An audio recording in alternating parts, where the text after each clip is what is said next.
Hello friends, स्वागत है आपका फिर से हमारी एक और नई क्लास में। साथियों, हम आपको डेली यूज सेंटेंसेस हम अपने रोज़मर्रा के जीवन में कैसे यूज करते हैं, कैसे बोलते हैं, इसके बारे में बता रहे हैं। और आज का जो डे है वह डे हमारा 23 है। तो साथियों, हमारे दैनिक जीवन में जो बोले जाने वाले वाक्य हैं वे हमारे कौन कौन से हो सकते हैं, उन्हीं सेंटेंस के बारे में हम आपको आज बताएंगे। और साथियों, देर ना करते हुए चलते हैं अपनी फर्स्ट स्लाइड पर। जैसे हमारा दैनिक जीवन का पहला सेंटेंस हो सकता है, आंखों से ओझल दिल से दूर।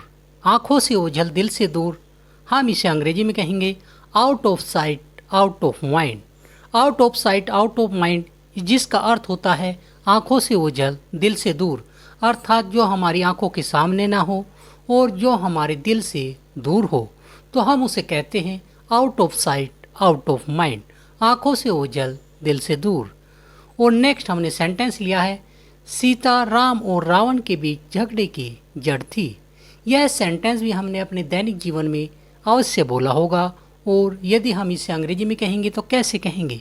हम कहेंगे Sita was the bone of contention between Ram and Ravana. Sita was the bone of contention between Ram and Ravana. Sita Ram और रावण के बीच झगड़े की जड़ थी।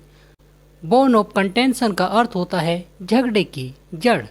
इसी प्रकार का हमने अपना नेक्स्ट सेंटेंस लिया है, कश्मीर भारत और पाकिस्तान के बीच झगड़े की जड़ है।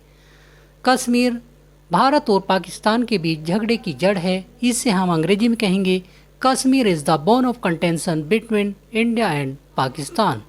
Kashmir is the bone of contention between India and Pakistan. Kashmir Bharat और पाकिस्तान के बीच झगड़े की जड़ है। चलते हैं अपनी नेक्स्ट स्लाइड पर, जिस पर हमने डेली यूज़ का नेक्स्ट सेंटेंस लिया है, have a nice day. Have a nice day का अर्थ होता है आपका दिन अच्छा रहे। साथ ही जब आप किसी से मुलाकात करते हैं और मुलाकात के बाद आप विदाई लेते हैं, अर्थात उससे बिछड़ते हैं, तो आप कह सकते हैं have a nice day. Have a nice day का अर्थ होता है आपका दिन अच्छा रहे। फिर जो आपका सामने वाला मित्र है वह कह सकता है सेम हियर। सेम हियर का अर्थ होता है आपका भी दिन अच्छा रहे। या फिर आप उसे बिछड़ते वक्त कह सकते हैं have a nice time. Have a nice time का अर्थ होता है आपका समय अच्छा रहे। हैव ए नाइस टाइम, आपका समय अच्छा रहे। फिर आपका जो मित्र है सामने वाला वह भी कहेगा सेम हियर। सेम हियर का अर्थ भी होगा आपका समय अच्छा रहे। फिर या आप उसे बिछड़ते वक्त कह सकते हैं हैव ए स्वीट ड्रीम। यदि शाम का वक्त है तो आप उससे विदाई लेते वक्त उससे कह सकते हैं have a sweet dream. Have a sweet dream का अर्थ होता है आपको अच्छे अच्छे सपने आए। या फिर आप उससे कह सकते हैं have a nice night. Have a nice night, आपकी रात अच्छी रहे। फिर जो सामने वाला व्यक्ति है, आपका मित्र है, वह भी आपसे कह सकता है सेम हियर। वह आपसे हैव ए नाइस नाइट नहीं कहेगा, सेम हियर कहेगा। सेम हियर का अर्थ भी यही होगा आपका समय अच्छा रहे, आपको अच्छे अच्छे सपने आए, आपकी रात अच्छी हो।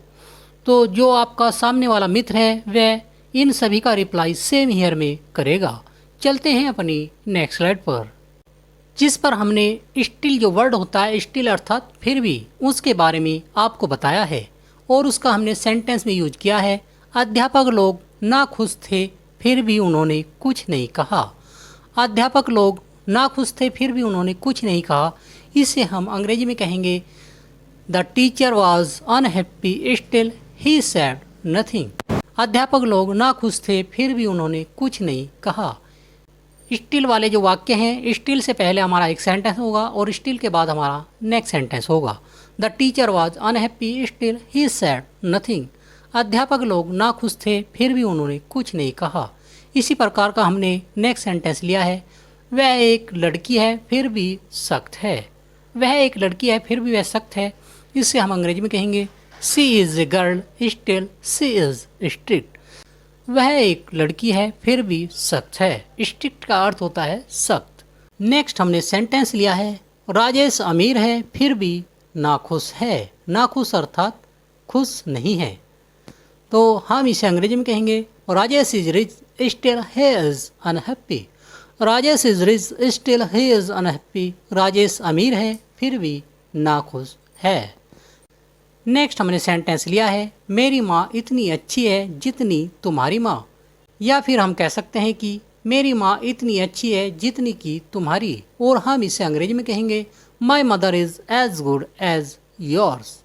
माई mother is as good as yours, मेरी माँ इतनी अच्छी है जितनी तुम्हारी माँ। चलते हैं अपनी नेक्स्ट स्लाइड पर, जिस पर हमने नेक्स्ट सेंटेंस लिया है वह एक अधिकारी है फिर भी अहंकारी नहीं है।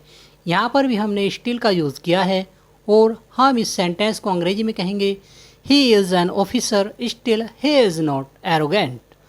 He is an officer still he is not arrogant, वह एक अधिकारी है फिर भी अहंकारी नहीं है। नेक्स्ट हमने सेंटेंस लिया है मेरा भाई तुम्हारे जितना लंबा है। मान लिया तुम 7 फीट के लंबे आदमी हो तो हम कह सकते हैं कि मेरा भाई भी इतना लंबा है जितने की तुम, और हम इसे अंग्रेजी में कहेंगे my brother is as tall as you. My brother is as tall as you, मेरा भाई तुम्हारे जितना लंबा है। साथियों एज का यूज़ हम वहाँ करते हैं जहाँ हमारा पॉजिटिव सेंटेंस अर्थात अफर्मेटिव सेंटेंस होता है। यदि यह सेंटेंस हमारा नेगेटिव सेंटेंस होता तो यहाँ पर हम सो एज का यूज़ करते। इस प्रकार के जो सेंटेंस है वह हम नेक्स्ट बताएंगे, पहले हम एज का यूज़ देख लेते हैं। नेक्स्ट हमने सेंटेंस लिया है मेरा भाई उतना मूर्ख है जितनी की वह। My brother is as stupid as she. My brother is as stupid as she, मेरा भाई उतना मूर्ख है जितनी की वह, अर्थात मेरा भाई उसके जितना मूर्ख है। My brother is as stupid as she. Next हमने सेंटेंस लिया है गांधी जी नेल्सन मंडेला जितने महान थे। गांधी जी नेल्सन मंडेला जितने महान थे, इसे हम अंग्रेजी में कहेंगे Gandhi ji was as great as Nelson Mandela. Gandhi ji Nelson Mandela जितने महान थे।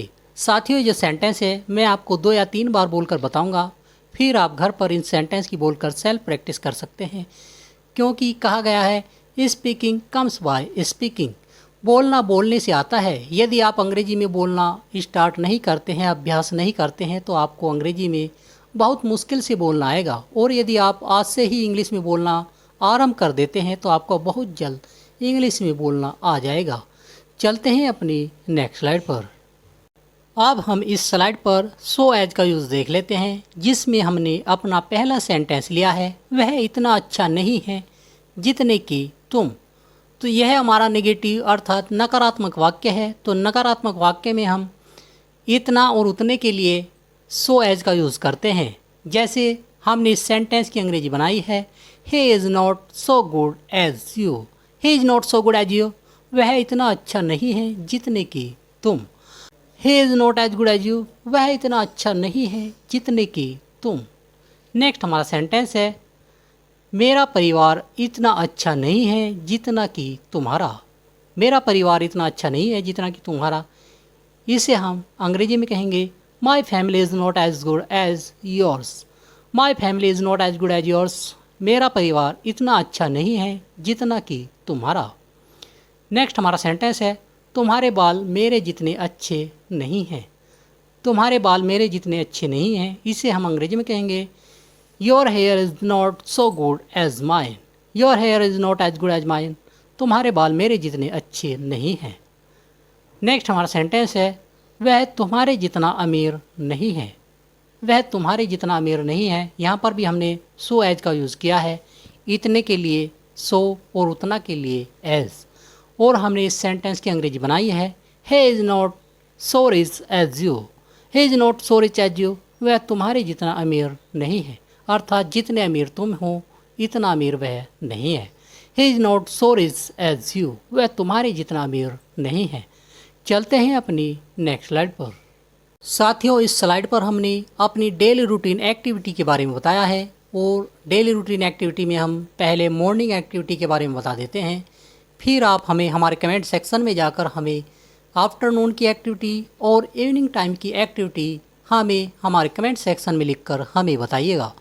पहले हम आपको मॉर्निंग टाइम की एक्टिविटी बता देते हैं।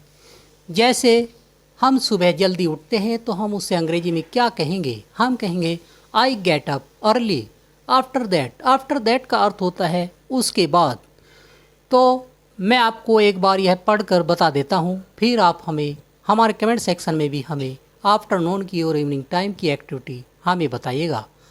आई गेट अप अर्ली, मैं सुबह जल्दी उठता हूँ। After that I go to morning walk, उसके बाद मैं सुबह टहलने के लिए जाता हूँ। आफ्टर दैट अर्थात उसके बाद।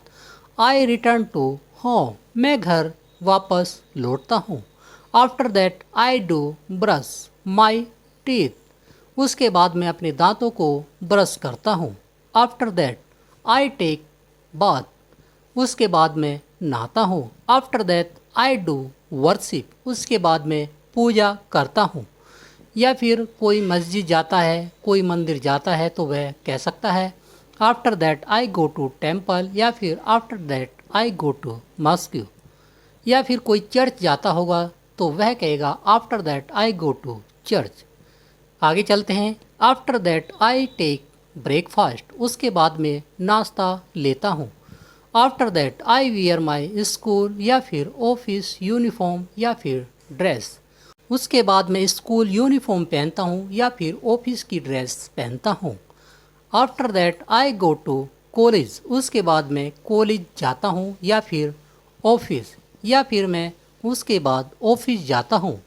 After that I return to home, school ख़त्म होने के बाद या फिर ऑफिस से छुट्टी मिलने के बाद आप घर को वापस आ जाते हैं तो आप कहेंगे आई रिटर्न टू होम, उसके बाद मैं घर वापस आ जाता हूँ।